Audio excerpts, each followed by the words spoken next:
Olá, pessoal do sexto ano, como vocês estão? Eu espero que todos estejam bem. Sejam bem-vindos a mais uma aula. Eu sou a Rosa Ângela, professora de redação do Colégio Santa Rita, e nós vamos dar continuidade aos nossos estudos.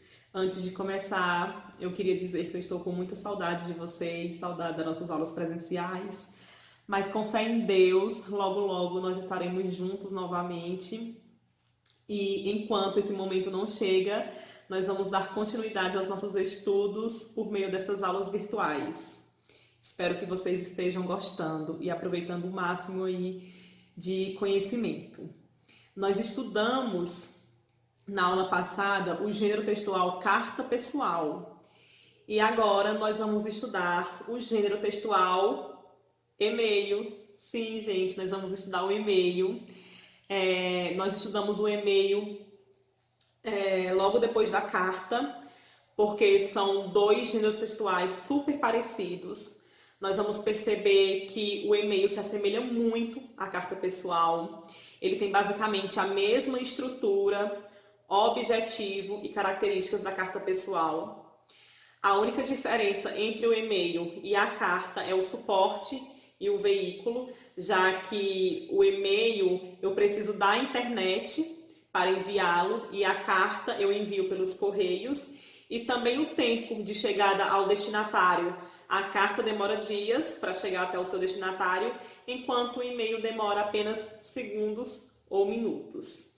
A gente diz que o e-mail é uma evolução da carta pessoal. Na era da tecnologia, nós precisávamos de um meio de comunicação rápido, né, que chegasse a qualquer lugar do mundo em minutos, e aí nós temos o e-mail. Inclusive, e-mail significa correio eletrônico, ok? Então, antes da gente estudar as características e a estrutura do e-mail, vamos ver um pouco do contexto de como surgiu a internet e como surgiu aí o e-mail.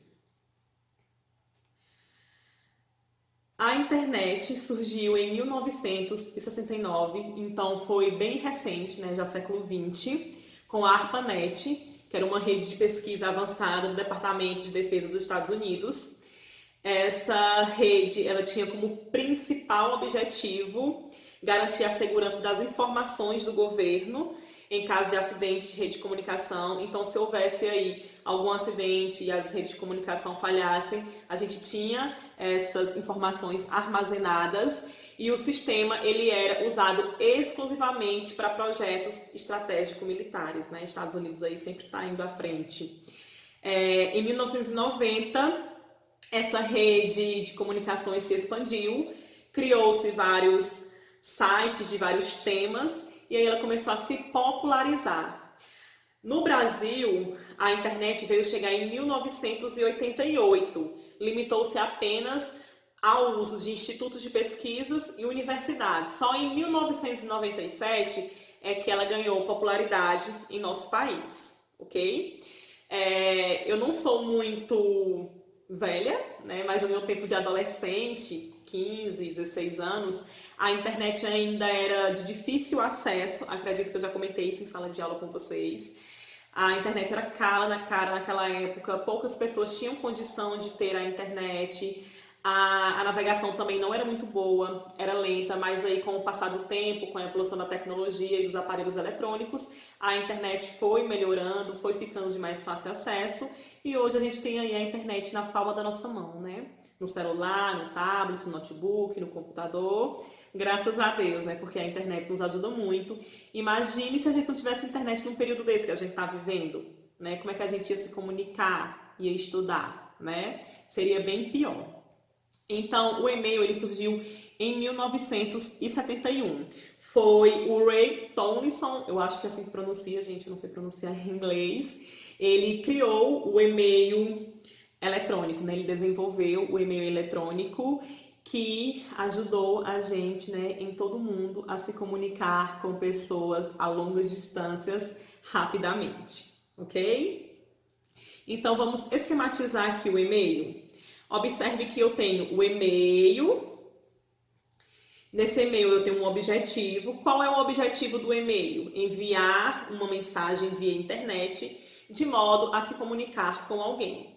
Então, o objetivo do e-mail é a comunicação, assim como a carta, é a comunicação entre pessoas. A diferença é que o e-mail é via internet, né? Qual é o público-alvo desse e-mail? Qualquer pessoa que usa a internet para se comunicar. Eu, você, as pessoas que trabalham, da escola, enfim. O e-mail hoje ele é gratuito, você pode entrar e a gente tem vários provedores de e-mail, Gmail, Hotmail, Bol, UOL, Yahoo. Então a gente tem vários provedores aí de e-mail, é gratuito, você entra, né, se cadastra e a partir daí começa a utilizar o e-mail. E nós temos as características, que é um remetente, que é quem envia, o destinatário, que é quem recebe o e-mail, a saudação, né? Sempre é importante começar com olá, tudo bom, como vai, o corpo do texto, que é a mensagem que você quer passar, quer comunicar, a despedida, que é beijos, abraços, até mais, até logo, e a assinatura, que é a assinatura do remetente, da pessoa que envia a carta. Ou a carta não, desculpem, gente, o e-mail, né? Então, qualquer semelhança com a carta não é mera coincidência, tá? O e-mail, ele tem a mesma característica e estrutura da carta pessoal, tá? Nós costumamos dizer que o e-mail, ele é a evolução da carta pessoal na era tecnológica. Então, o que muda do e-mail para a carta pessoal é o seu veículo de comunicação, que o envio é feito por meio da internet, diferente da carta que eu tenho que ir lá e depositar nos correios. Ok, pessoal? Entendido? Então vamos lá continuar. Qual é a estrutura de um endereço de e-mail? Observe que aqui no centro eu tenho um nome, um provedor, .com.br. O que é esse nome? Esse nome pode ser o seu nome, apelido ou algo que o represente. Então, por exemplo, o meu eu coloco Roseângela Ferreira, tá? Então, o que me representa lá no nome é Roseângela Ferreira. Esse arroba, ele é um símbolo empregado em endereços eletrônicos, que ele serve para separar o nome do domínio do provedor, né? Que é a empresa lá que você se cadastra para ter o e-mail. Então, esse arrobazinho, ele é o símbolo que é empregado para separar. O provedor é a empresa que possibilita o acesso, que é o Gmail, o Hotmail, por exemplo. Então, o meu e-mail fica roseangelaferreira@gmail, né? Eu tenho um Gmail e também tenho um Hotmail. Eu vou utilizar o exemplo do Gmail. Então, roseangelaferreira@gmail, né? Esse .com significa que é comercial e o BR, a sigla Brasil. Se fosse, por exemplo, Estados Unidos, qual seria a sigla? US, ok? Então, esse BR significa sigla de Brasil. Então, toda vez que vocês verem esse com, é porque significa que é algo comercial. Então, meu e-mail ficaria roseangelaferreira@gmail.com. Eu não utilizo, no Brasil aqui não precisa colocar o BR, mas tem alguns sites que tem esse BR. Então, essa é a estrutura de um endereço. De qualquer pessoa, vai ser assim, o nome da pessoa, o arroba, seja e-mail, hotmail.com. Inclusive, para você poder enviar um e-mail para uma pessoa, você precisa saber o e-mail dela, tá? Porque o seu já vai estar lá. Quando você abrir o seu e-mail para escrever a mensagem, já fica o de. Mas para você enviar o e-mail, você precisa ter o e-mail do destinatário, da pessoa que você quer enviar, ok? Então vamos lá. Eu coloquei uma curiosidade aqui. De onde veio o arroba, que é esse azinho aqui enrolado, ó.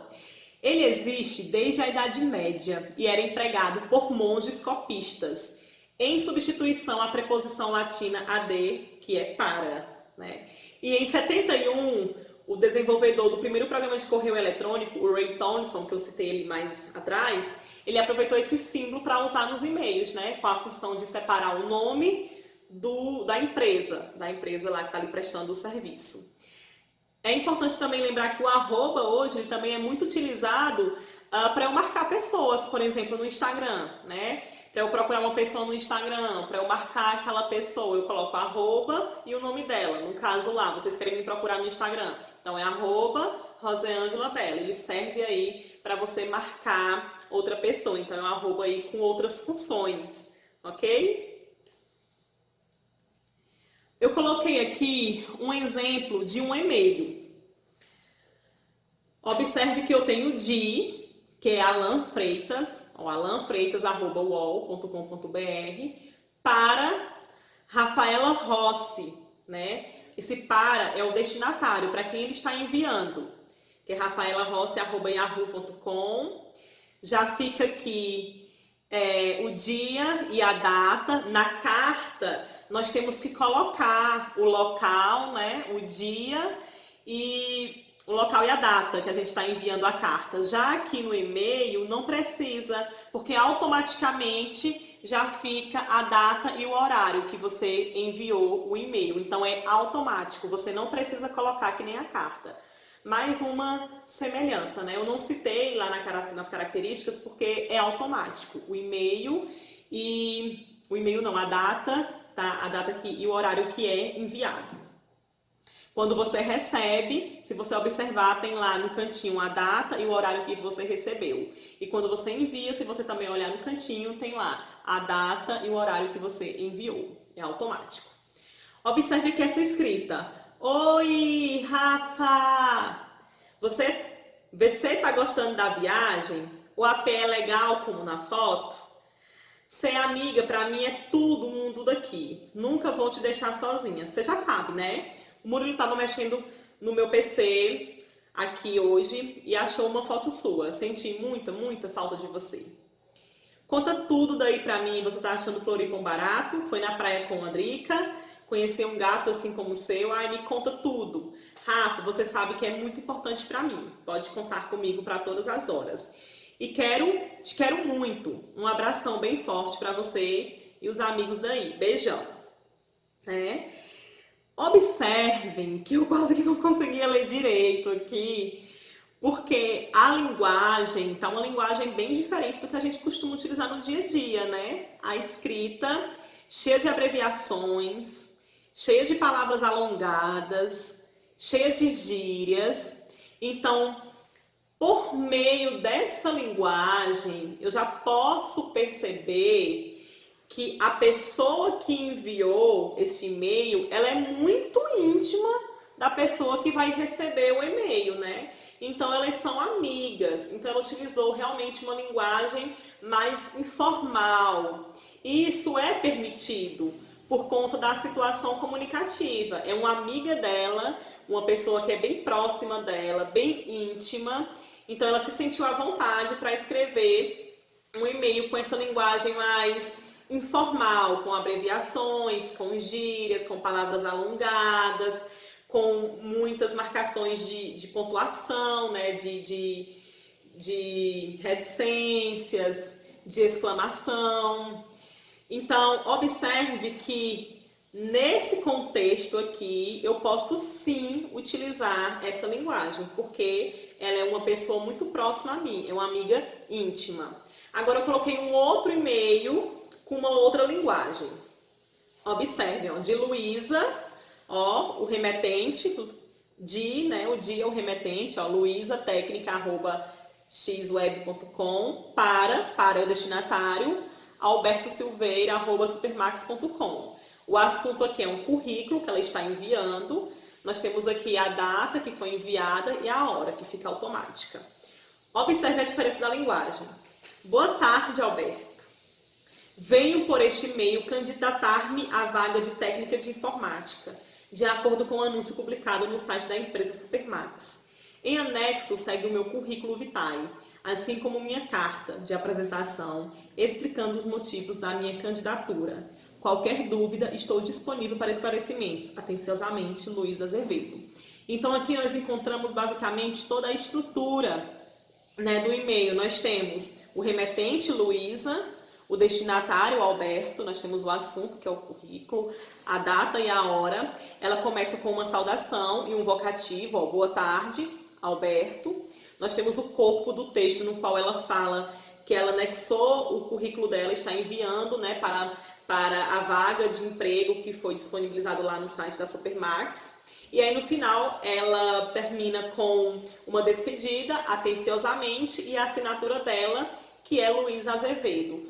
Olha a diferença da linguagem. E por que ela utilizou essa linguagem aqui? Ela utilizou essa linguagem aqui, toda formal, porque ela está falando com uma pessoa que ela não conhece. Ela está se candidatando a uma vaga de emprego. Então ela não poderia chegar falando de qualquer maneira, como se já conhecesse a pessoa.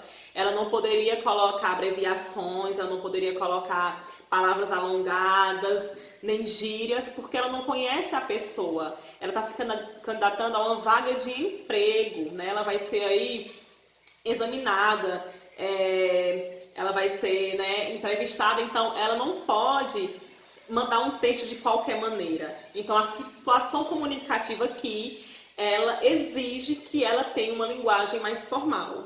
Assim como na carta, o e-mail também, dependendo da situação comunicativa, ele exige que você utilize ou uma linguagem informal ou uma linguagem formal. Se é uma pessoa que você conhece, que você tem intimidade, você pode sim utilizar uma linguagem mais informal. Mas se é uma pessoa que você não conhece, que você não tem intimidade, que você está tratando assuntos de trabalho, então a linguagem ela tem que ser formal. Ok? Internetês, a linguagem da internet. Então vamos lá. Olha, o e-mail ele permite você anexar algumas coisas. Por exemplo, ele permite você anexar vídeo, anexar foto. Você pode anexar algum PDF, algum arquivo que você tem no seu computador digitado, você pode anexar também. Diferente da carta. Na carta você consegue o quê? Colar uma fotografia, né? Colar uma imagem, escrever uma música. Mas não permite você enviar um vídeo, enviar uma música assim com o som, né? O e-mail permite essas coisas. Então ele sai um pouquinho aí à frente da carta em relação a isso. E na internet nós temos uma linguagem um pouco diferente, né? Que é chamado de internetês, a linguagem da internet. Vocês observem aí, com certeza vocês estão reconhecendo esses símbolos, né? Que são chamados emoticons e emojis. Eles são uma forma de linguagem utilizada na internet pelos usuários. A gente consegue inserir esses emoticons e emojis tanto pelo computador, no e-mail, no tablet, pelo celular. A gente utiliza muito eles nas mensagens, né, de aplicativos de celular, porque eles representam uma linguagem.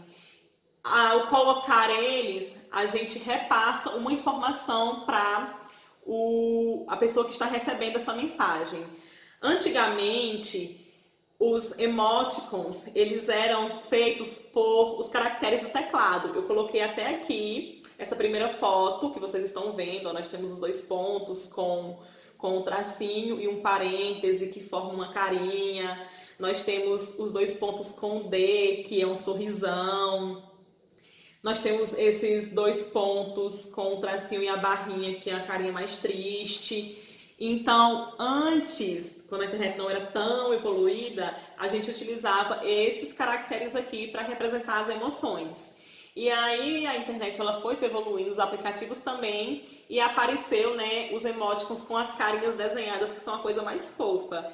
Então, ao colocar um emoticon desse, nós acabamos expressando uma emoção, um sentimento. Então, quando eu coloco essa carinha rindo, né, morrendo de rir, significa que eu tô rindo. Quando eu coloco esses com o coraçãozinho, eu tô apaixonado. Esse com a lagrimazinha, eu tô chorando. Esse com a carinha mais triste, assim, é porque eu tô triste. Então, esses são os emoticons que exigem, são os emoticons que exprimem as emoções, nossos sentimentos naquele momento. A gente não precisa colocar, eu tô triste, eu tô chorando. É só colocar uma carinha chorando que a pessoa já entende que você está chorando. E aí vem os emojis. Os emojis, eles são epidogramas de várias coisas, né? Nós temos aí a bola, nós temos animais, nós temos bolo, nós temos termômetro, sapato. Então a gente tem esses emojis aí que representa o que a gente está falando. Às vezes a gente escreve estou em casa, coloca estou em, aí bota a fotinha da casa. Não precisa escrever casa, a pessoa já sabe que você está em casa. Então esses emojis, eles substituem algumas palavras, né? São imagens, ideogramas que ele substitui algumas palavras. E tudo isso é feito na intenção da comunicação ser mais rápida, porque na internet nós temos como é que eu posso falar? Na internet nós temos a mania de aproximar muito da oralidade, né? Então é comum os usuários da internet se aproximar da oralidade, ou seja, do que nós falamos no dia a dia, utilizando, por exemplo, onomatopeias. Então, as onomatopeias são palavras que exprimem sons. Então, kkkk significa rindo, né? Risos também, RS também significa risos. As vogais ou consoantes alogadas, né? Muito, grande, significa que eu estou falando, tô rindo muito, né? Economia de letras, a gente costuma aí colocar pouco, louco, pra e abreviações, que é o que a gente mais usa, né? Também, PQ, BC, beleza. Então, tudo isso com a intenção de fazer com que a nossa comunicação seja mais rápida, como se realmente nós estivéssemos falando frente a frente e não digitando. A gente costuma muito oralizar essa escrita na internet. O que é importante destacar é que o internetês ele é aceito apenas no universo da internet. Em situações formais de comunicação, não é apropriado utilizá-lo. Então, se eu estou mandando uma mensagem pelo WhatsApp, no Instagram, no Facebook, se eu estou mandando um e-mail para um colega meu que eu conheço, que eu sou muito amigo dele, ok, o internet está permitido. Mas se eu estou mandando um e-mail para uma pessoa que eu não conheço, tratando de um assunto sério, de trabalho, uma pessoa que eu não tenho intimidade, então eu tenho que escrever de maneira formal. Nós sempre temos que adequar a nossa linguagem à situação comunicativa, ok? Então, pessoal, o e-mail é isso, é um conteúdo maravilhoso, fácil de se aprender. Acredito que a maioria de vocês já conhecem, já sabem, já utilizam.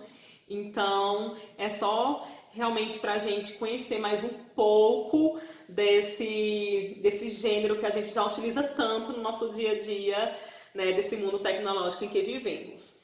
Então, como atividade, vocês vão ler o texto da página 64 e responder a atividade da página 65, ok? Então é isso, bons estudos e até a próxima aula. Tchau!